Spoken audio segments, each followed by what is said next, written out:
Koordinator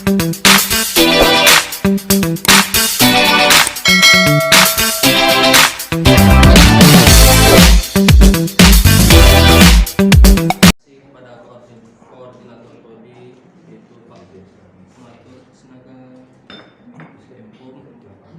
Terima kasih kepada pembimbing pertama saya yaitu Pak Dr. Mustian MA.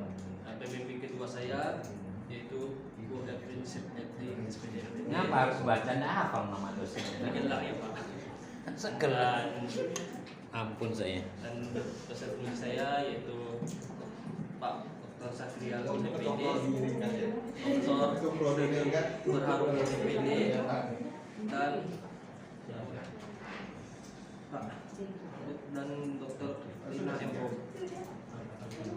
Di kesempatan kali ini saya ingin yaitu dimensi waktu pada etos kerja masyarakat Melayu dalam kumpulan saya karya dan SPD.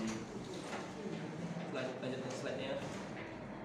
Latar belakang dalam penelitian dimensi waktu pada etos kerja masyarakat Melayu dalam kumpulan saya karya dan SPD ini diperlukan karena penggunaan waktu sangat berpengaruh kepada etos kerja masyarakat Melayu.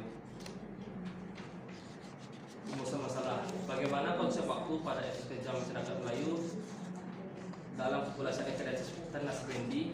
Kedua, bagaimana rentang waktu pada etos kerja masyarakat Melayu dalam kumpulan saya karya dan SPD. Yang ketiga, bagaimana penjabaran waktu pada etos kerja masyarakat Melayu dalam kumpulan saya karya dan SPD. Berikutnya, tujuan penelitian. Tujuan penelitian ini yaitu mendeskripsikan konsep waktu pada etos kerja masyarakat Melayu dalam kumpulan saya karya dan SPD.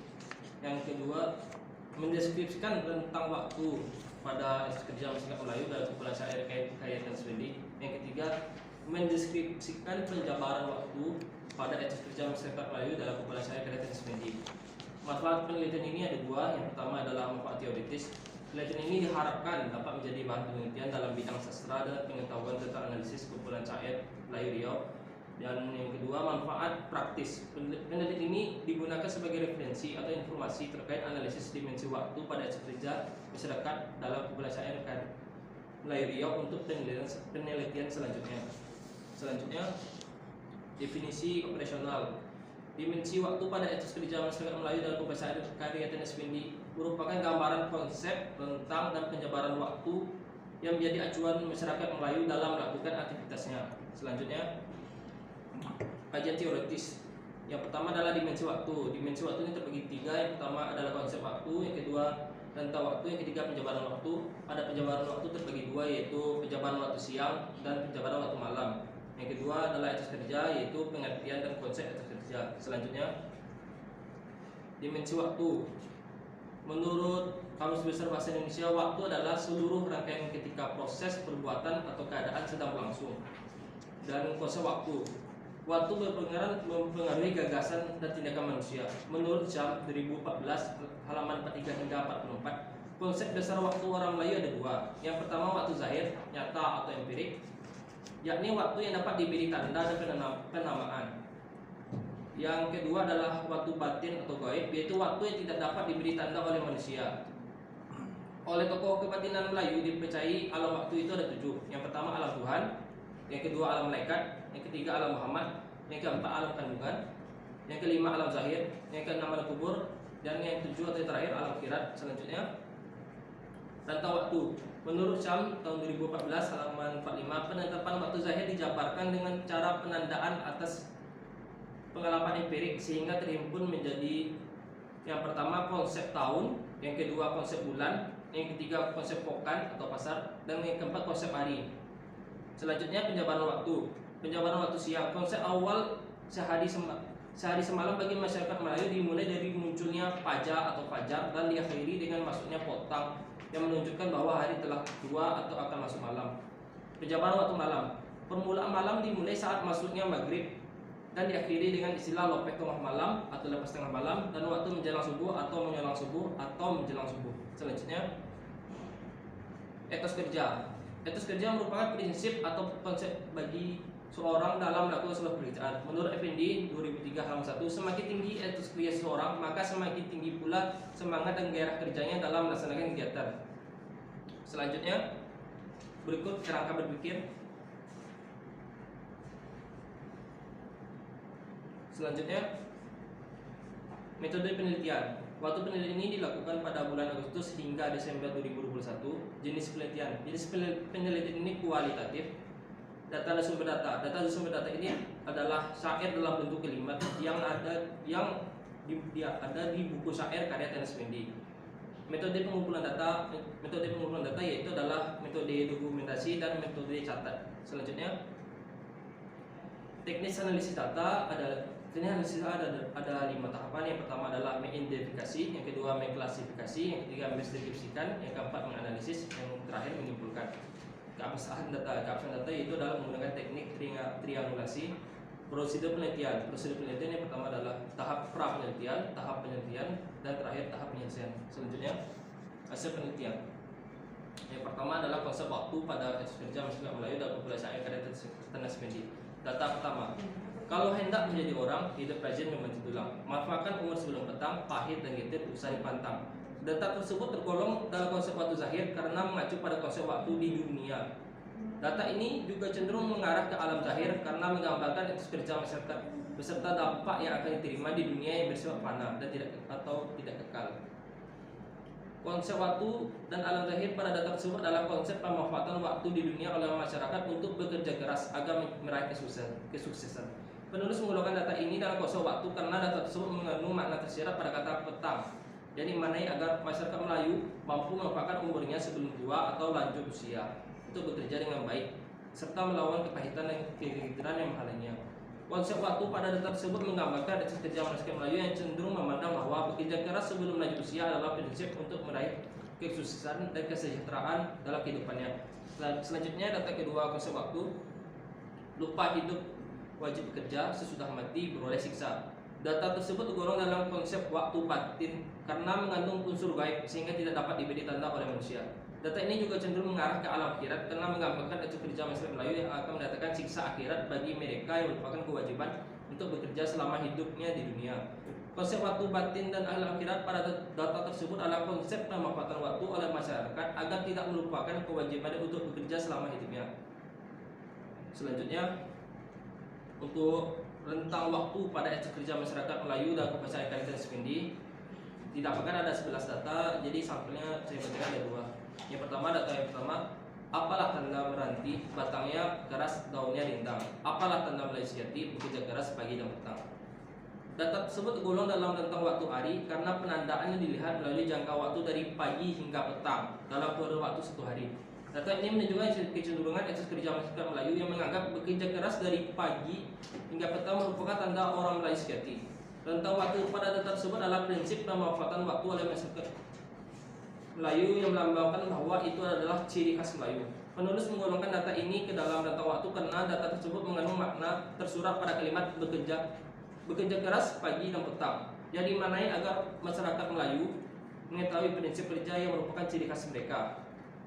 Selanjutnya, untuk data rentang waktu yang kedua, mulia orang rajin ke ladang sepanjang tahun hatinya lapang. Data tersebut tergolong dalam rentang waktu tahun karena penandaannya dilihat melalui jangka waktu dalam 1 tahun. Data ini menunjukkan kecenderungan etos kerja masyarakat Melayu yang menganggap bekerja sebagai petani yang rajin ke ladang akan mendatangkan berkah bagi mereka sepanjang tahun. Rentang waktu pada data tersebut adalah prinsip pemanfaatan waktu oleh masyarakat agar mereka dapat memanfaatkan waktunya untuk bekerja sehingga akan memenuhi kebutuhan hidupnya di jangka panjang. Selanjutnya yaitu penjabaran waktu, yang di sini saya mendapatkan 2 data, jadi saya bacakan keduanya. Data yang pertama, malas berpanas, hutang tak lepas. Data tersebut tergolong dalam penjabaran waktu siang karena penandaannya dilihat melalui istilah matahari saat sedang naik. Data ini menunjukkan kecenderungan etos kerja masyarakat Melayu yang menganggap orang yang malas bekerja akan sulit untuk menafkahi dan memenuhi kebutuhan hidupnya. Penjabaran waktu pada data tersebut adalah prinsip pemanfaatan oleh masyarakat agar mereka dapat bekerja keras tanpa memandang keadaan sehingga dapat memenuhi tanggungan hidupnya.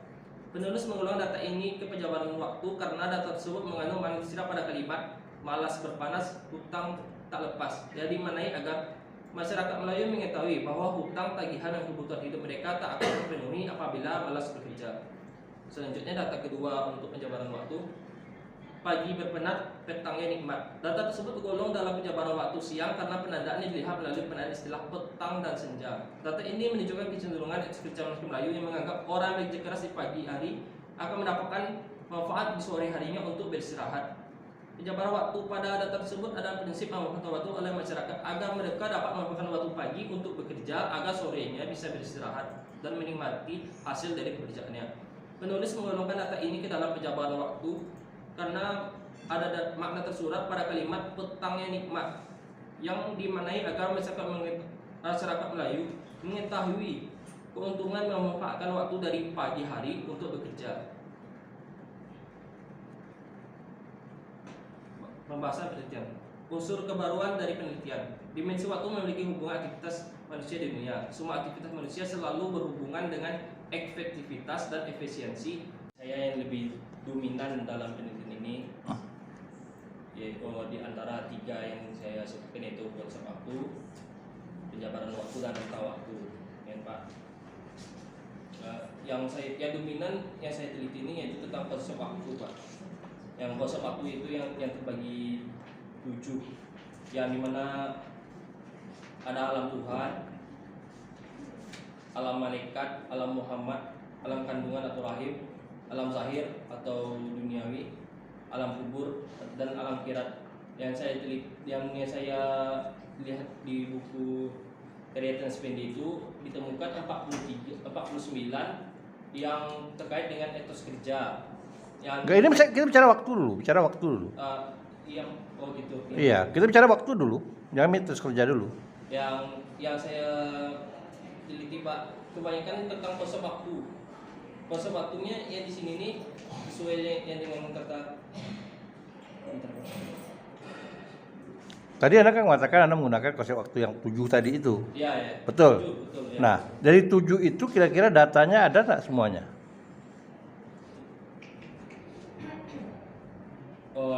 Setelah kan yang sesuai dengan konsep dari Islam ini kan ada 7, Pak. Dan setelah saya teliti, tidak semuanya ada. Ada berapa yang ada? Ya, yang pasti itu ya duniawi sama yang zahir, Pak.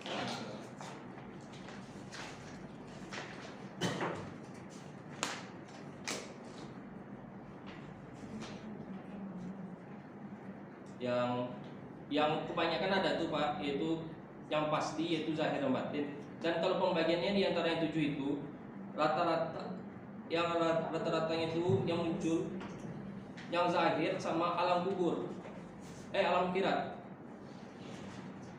Itu, Pak. Tapi dari paparan data Anda tadi, Anda mengatakan misalnya bicara tentang ada kata petang misalnya. Ya. Nah, itu kan berkaitan dengan alam apa? Itu berkaitan dengan pagi sore. Ini, Pak. Iya. Ada satu lagi yang apa? Ini, Pak. Iya. Karena pada Nah, konsep petang di sana itu kan konsep. Iya, Pak. Karena kan kalau yang batin atau akhirat itu, Pak, kan nggak bisa ditandai. Nah, kalau seni zahir ini kan duniawi. Jadi kayak petang itu ada tanda gitu, Pak. Kan soalnya duniawi gitu, Pak. Makanya saya masukkan di konsep waktu zahir atau duniawi ini karena petang itu bisa ditandai gitu, Pak. Ditandai maksudnya gimana? Karena petang itu kisaran dari jam berapa sampai jam berapa? Iya. Oh gitu.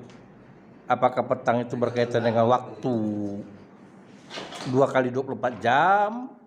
Sebenarnya kalau sketsa yang disampel tampil itu selesai. Ini. Penguji pun tidak ada. Senang bertanya. Ya seperti itu, Pak. Itu saat atau ketika itu, Pak, ada saya. Oke lah, udah kita pending itu. Kan ada 3 konsep waktu tadi yang Anda pakai. Ya. Yang 2 lagi kan tidak ada pakai. Kenapa ada paparkan yang 2 lagi? Yang rentang. Iya. Karena saya di sini nih sesuai dengan dengan latar belakang masalahnya yaitu dicari antara tiga itu Pak. Ya, Jadi kita bisa melihat mana yang lebih. Nah, artinya kamu harus buat penegasan. Katakanlah itu memang ada ambil, oke, tapi perlu ada penegasan. Dalam penelitian ini ada pakai konsep waktu apa gitu. Nah, karena dua lagi itu tidak ada disinggung. Saya tidak melihat tadi ada data-data Anda itu bicara tentang konsep malam, konsep pagi, konsep apa gitu. Nah, ini itu satu. Yang kedua bicara masih pada judul ini juga etos kerja. Etos itu ada kaitannya dengan mitos nggak? Mitos. Iya Pak. Ada kaitan dengan apa? Mitos. Ada nggak? Etos kerja itu kaitan dengan mitos ada nggak? Ya, pemahaman saya Pak, etos kerja ini tentang semangat kerja Pak. Iya, semangat kerja. Ya. Nah, ada kaitannya dengan mitos nggak? Mi- Artinya mitos itu menjadi menorong etos kerja itu. Ada nggak? Tidak Pak, menurut saya Pak. Tidak ada. Tidak. Nah, kalau misalnya saya beri contoh nih, dalam tradisi ini, mohon maaf nih. Di Rimba Kepungan Sialang, Anda baca buku Hamidi. Orang mengambil lebah. Nah, itu kan memerlukan etos kerja yang luar biasa. Ya, memanjat pohon dan sebagainya gitu. Dan biasanya ketika mereka panen, ada hewan yang, katakanlah harimau yang menunggu di bawah, minta jatah. Nah, mitosnya mereka mengatakan bahwa itu ada bagian mereka. Nah, kalau itu sudah diberikan, mereka merasa aman gitu, tidak terganggu lagi gitu. Itu contohnya maksud saya. Ada enggak hubungannya ini? Kalau saya melihat ya Pak, kalau mitos ini kalau menurut yang saya pahami Pak, kalau yang dalam Melayu ini dia bukan ke mitos Pak, jadi ke akhirat, jadi diri kepada Allah gitu Pak. Jadi Oke lah, saya akan beri contoh lain. menurut saya enggak apa Pak. Tidak ada hubungannya. Saya berikan contoh lain lah misalnya. Ya. Anda tahu tradisi bakar tongkak yang dibagat? Nah, enggak tahu ya. Ada tradisi bakar tongkang di Bagan. Itu kapal itu bakar kapal tongkang itu dari sebetulnya dari siasat dari pemimpinnya, karena mereka udah jauh berlayar, ia tidak mau anggotanya lagi pindah-pindah lagi, maka disiasatilah tongkang itu dibakar dengan cara mereka membuat mitos baru, yaitu tiang kapal itu jatuhnya kemana. Kalau ke darat berarti kehidupannya di darat, kalau ke laut berarti kehidupan besoknya ke laut. Malah itu adalah siasat. Nah, akhirnya dengan ada seperti itu, misalnya jatuhnya ke darat, maka mereka semangatnya kerjanya di darat. Nah, jadi itu saya katakan mitos dengan etosnya ada kaitan enggak gitu. Jadi pendapat saya Pak. Iya. Tidak Pak. Tidak ada. Oke. Yang ketiga yang mau saya tanyakan kepada Anda. Ini yang dibuat oleh, kemarin juga di hasil juga saya jelaskan, ia dibuat oleh Pak Tenas ini syair atau syair dalam arti kata zengre atau syair dalam arti kata lari puisi. Yang pemahaman saya Pak, ini syair menurut Pak Tenas itu Pak. Jadi menurut saya yang apa di buku itu termasuk syair. Termasuk syair. Ya. Jadi itu berarti tidak sesuai dengan teori pengetahuan Anda tentang syair. Iya Pak. Iya. Menurut saya ya Pak. Iya, berarti ada syair yang 2 baris. Ya, memang ada Pak. Memang ada syair yang 2 baris. Dalam teori syair ada. Ya menurut saya gitu Pak. Bukan menurut saya, menurut Pak Tenas itu yang ini syair gitu Pak. Jadi saya itu pun memasukkan bahwa itu semua syair gitu Pak. Walaupun yang dipakai itu misalnya 2 baris yang menurut Bapak itu Pak, gitu. Ada syair ada yang pakai sampiran juga. Ya, karena saya melihat ya Pak, Pak Tenas ini mengatakan bahwa itu syair, jadi itu termasuk syair Pak. Terus syair. Ya. Oh, berarti itu kacau teori saya tentang syair. Teorinya Baik. salah Pak. Makasih itu aja. Makasih Pak Us. Baik, terima Dan yang ketiga itu alam Muhammad. Alam Muhammadnya di sini maksudnya kaitannya dengan konsep hakikat Nur Muhammad. Ini awal yang paling awal dari seluruh alam diciptakan oleh Tuhan, yang ditandai dengan perjanjian antara Tuhan dan hakikat Nur Muhammad. Iya. Iya. Ada. Nah, data yang terkait dengan waktu alam goib itu ada nggak? Iya. Yang rata-rata tuh Pak, yang di alam gaib ini tentang akhirat Pak. Ya nggak apa-apa, satu aja contoh. Baik, Pak. Iya.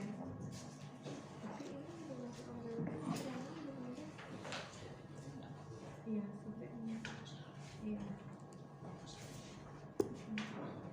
Saya coba dulu. Yang saya baca ini oh Pak. Iya, kan yang nggak tulis yang kamu buat. Ya ini Pak. Dia bacakan, lupa hidup wajib bekerja, sesudah mati beroleh siksa. Nah, data ini itu satuan bahasa yang merujuk ke konsep waktu goib yang mana? siksa itu Pak. Soalnya kan kalau sudah mati, Iya. siksa.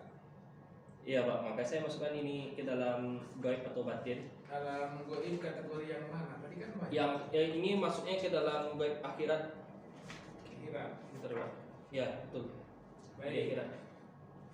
Banyak nggak fenomena tentang alam goib dalam syair ini? Kalau gaibnya aja Pak, lebih gini Pak, kalau saya kan mencari datanya kira-kira dapat 10 yang untuk konsep waktu ini, yang 5 itu zahir atau dunia, yang 5 ini yang data-data goib ini, yang goib ini Pak, tapi kebanyakan itu membahas ke akhirat, kayak ini siksaan oleh kita sudah mati beroleh siksa. Kalau yang kayak tentang alam Muhammad atau alam kandungan itu lebih kurang Pak, tapi ada. Tapi lebih banyak yang dibahas itu tentang alam akhirat. Alam akhirat. Iya. Ya.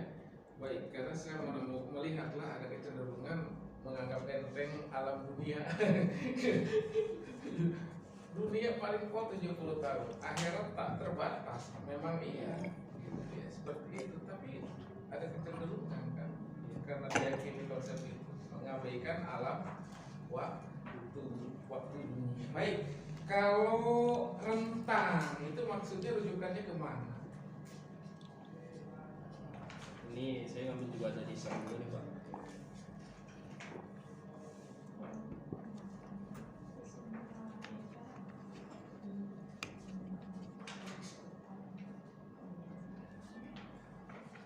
Nah, saya bacakan ini Pak. Iya. Nah, menurut Sam 2014 halaman 45 hingga 46, penetapan waktu zahir dijabarkan dengan cara penandaan atau atas pengalaman empirik, sehingga terhimpun menjadi yang pertama konsep tahun atau tahun. Penandaan mengacu pada siklus musim dalam pertanian, kemunculan buah-buahan, angin dan hawa, serta peredaran bintang. Yang kedua konsep bulan. Penandaannya dengan mengacu kepada perubahan bentuk bulan. Yang ketiga konsep pokan atau pasar. Penandaannya mengacu kepada bilangan 1 minggu, 7 hari, atau dalam budaya Jawa biasanya terbilang 5 hari, yaitu Legi, Pahing, Pon, Wage, dan Kliwon. Dan yang keempat konsep hari atau hari. Penandaannya mengacu kepada bilangan sehari semalam. Namun istilah sehari semalam ini tidak ditaati karena istilah sehari-hari adalah dari pagi hingga petang saja. Dan Dalam tak masuk. Kalau kita menyewa mobil, tak boleh memakai konsep Melayu. Karena nanti malam harus 1 hari tadi. Baik, sebentar, istilah semalam itu konsep Melayu.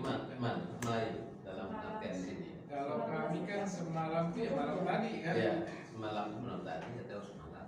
Semalam. Kemarin pernah kan konsep. Malam kemarin satu lagi. Malam kemarin dulu 3 hari yang lalu gitu. Baik. Dan untuk hari ini pun banyak pula terbaginya Pak, ada sampai 12. Nah, baik. Saya Pertanyaan terakhir ya Dani. Baik Pak. Ada nggak kesesuaian dengan waktu real ya, katakanlah masyarakat Melayu Ya. yang tertulis dalam syair? Ya saya pun tidak setuju dengan pernyataan Melayu malas. Siapa bilang Ya. gitu ya, udah makanya memang konsep ngopi itu Melayu betul. Dan itu perlu ditiru oleh non Melayu. Gitu. Apa itu Pak? Apa? Waktu ngopi. Waktu ngopi. Itu tuh Pak, hasil penelitian di Amerika minimal 2 minggu tuh harus ngopi bareng, itu menyehatkan mental, fisik. Betul tuh Melayu. Bukan jenis kopinya Pak. Ngobrolnya. Kan Pak dokter itu kan jenis kopinya ada. 2 minggu loh Pak, minimal sehari itu menyehatkan. Makanya Melayu ini bagus ya, sebelum diteliti oleh Amerika sudah mempraktekkan waktu ngopi. Baik, ada nggak relevansinya dengan waktu masyarakat Melayu sekarang hasil penelitian? Ada Pak.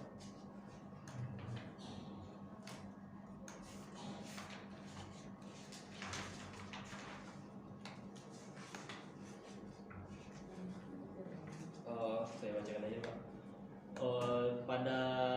Pada masyarakat Melayu sebenarnya etos kerja ini tetap ada Pak. Ya kan, karena masyarakat Melayu ini kan sesuai kayak manusia sekarang bangun pagi untuk maksudnya bangun subuh untuk sholat, paginya bekerja. Nah, tapi mungkin perbedaan ada pergeseran ya. Kadang-kadang nama juga orang bekerja itu tentu ada etos kerjanya. Ya kayak menurut Bapak yang istirahat biasa orang udah berubah kan, istirahat tuh biasanya jadinya bisa biasanya kalau Melayu ini sesudah zuhur Pak istirahatnya. Kalau masyarakat sekarang ya tergantung shift bisa dibilang. Di kedai kopi pagi-pagi. Iya pagi-pagi pun udah mulai istirahat atau mulai. Kalau masyarakat ini ya Pak. Bangun tidur langsung istirahat ya. Iya, namanya udah berubah Pak. Untuk masyarakat ini. Jadi sebelum kerja istirahat dulu. Saya baru menemukan beliau ini lancar berbicara di sini Pak. Iya, biasanya di kantor jangan-jangan saya salah pikirkan. Kok takut ngomongnya Pak? Aku ya. Soalnya cari jodoh. Baik, dan itu saja. Baik, terima kasih.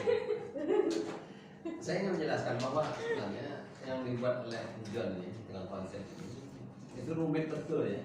Hampir 37 berapa jumlah? Iya Pak, banyak. 37 lebih. Kalau kita kan tidak kan. Dari kapan misalnya dari dini hari, jadi apa? Dan dini hari kan. Kalau di kampung saya konsep waktu itu tak lebih dari 10 belasan. Kalau Islam kan 5 waktu ya. Kampung saya 11. Tapi di apa ini di Rokan ini pertama dia 37 lebih gitu. Itu suatu yang luar biasa gitu. Tak ada apa mungkin ada budaya lain yang mungkin berbeda dengan serumit itu gitu ya. Saya belum menemukan ada yang lebih rumit dari dibandingkan konsep waktu yang di rentang waktu konsep waktu di Rokan ini. Baik, terima kasih.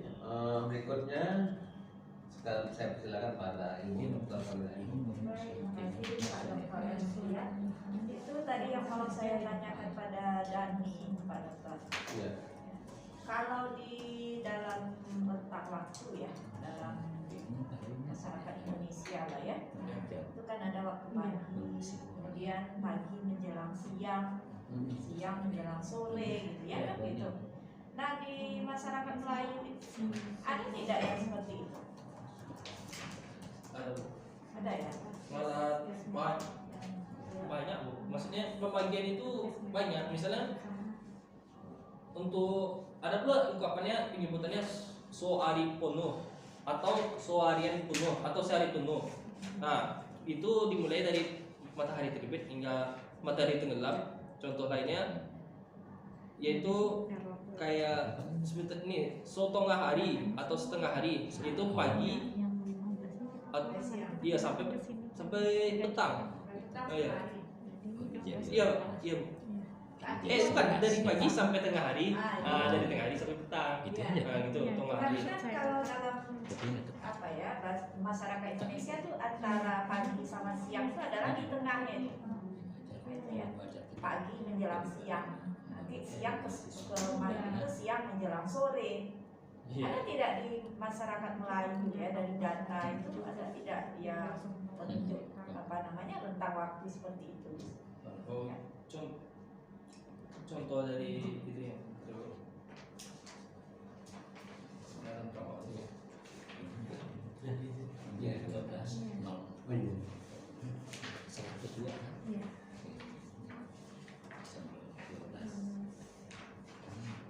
waktunya banyak gitu ya. Iya Pak. Halaman apa? 12. Yang tanya kan? Yang jawab. Yang ini Pak tentang potong waktu contohnya. Sebenarnya kalau 17 itu bisa Anda lihat. Tapi tak harus apa kan? Tak boleh. Bahwa sama. Sama. Tak Oh. sesuai dengan Nanti konteksnya. Ya Bu, Oke, Pak. coba Hari ini terakhir. yang 17 ada tuh grafiknya Bu. Oke Pak. Yang Ya. pembagian pembagian hari bisa dibilang. Bagian hari. Iya hari waktu tahun di situ. Lebih jelasnya kita lihat contoh. Kalau sehari dalam waktu masyarakat Melayu itu berapa jam? Jam ya Bu. Kalau